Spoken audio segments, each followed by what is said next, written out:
Before we talk about XRP, I had to start with this from Crypto Brothers. According to Digital Ascension CEO, XRP will never fall by 90% again. The fact that Jake Claver's name was misspelled in this tale amused me. They called him Jake Clover, but he's totally right. There won't be another 90% decline in XRP. Many others I see are forecasting that it will hit 50 or higher before falling all the way back down. It doesn't match institutional requirements, and I just don't see it for less than 50 cents. It just won't occur, neither with Ripple acquiring a banking license nor with regulatory certainty being established. Anything that costs less than $1 is lost forever, and you know it. For XRP, anything under $2 is most likely also gone forever. People are seeking major setbacks, which I don't even expect. Paul Atkins asserts that he is convinced that a full-scale utility run will occur sometime in 2026, as utilities will start to have a major impact on XRP's price. We won't ever see such low prices again at that time. I am pleased to announce the creation of the Cross-Border Task Force. This new task force will coordinate SEC investigation actions, enabling the SEC to use all of its resources to combat international fraud. You know, everyone wants the new system to go live as soon as feasible. Tokenized assets will soon be transferred worldwide by XRP. It will also be used for international digital currency transfers. Eliminating fraudulent and unlawful operations in cross-border transfers and transactions must be the first step, and I think the SEC is about to start working on that. Cut down on all illegal cross-border operations. This will make it possible for tokenized assets and other goods to be transferred between countries and between American citizens.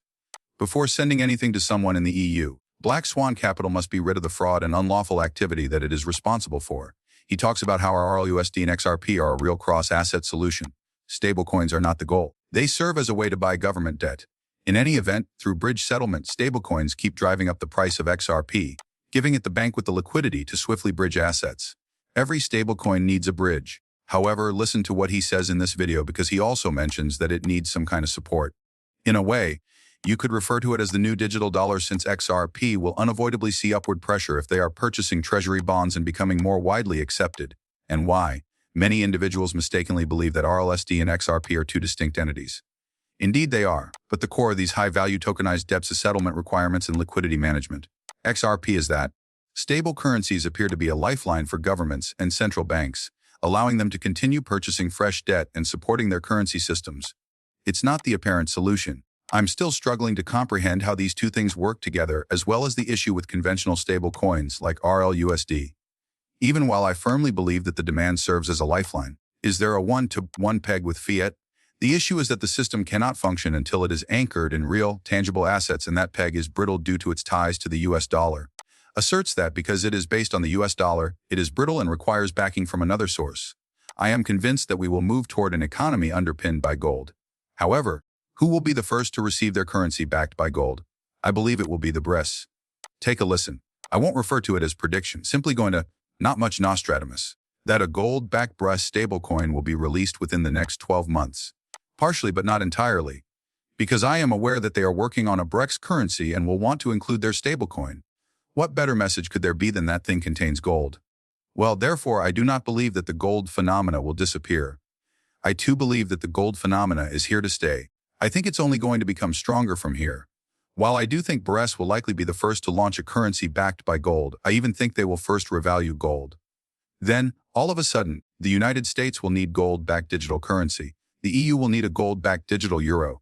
The UK will have a gold-backed digital pound, and so forth. And I think this transition will happen very soon. No announcement will be made about it, and it will come as a surprise when it does. And the cause of this is smoking. SWIFT will never use XRP according to the persistent claims of everyone. Therefore, XRP has nothing to do with an ISO. ISO 222 is changing the payload MT to ISO 22MX, which elements of the data model were altered. Crypto is the new functionality that has been added to the ISO MX message payload. The rich data payload is kept on the distributed ledger blockchain. Ripple and other international payment systems are compatible with SWIFT. Ripple promises faster payments, clear pricing, and better data payloads for remittance details. The only difference, then, is that this says you'll send money, isn't that right? As a result, despite what some have stated, SWIFT is not looking to create its own cross-border payment coin, and messaging allows the use of cryptocurrencies within messages.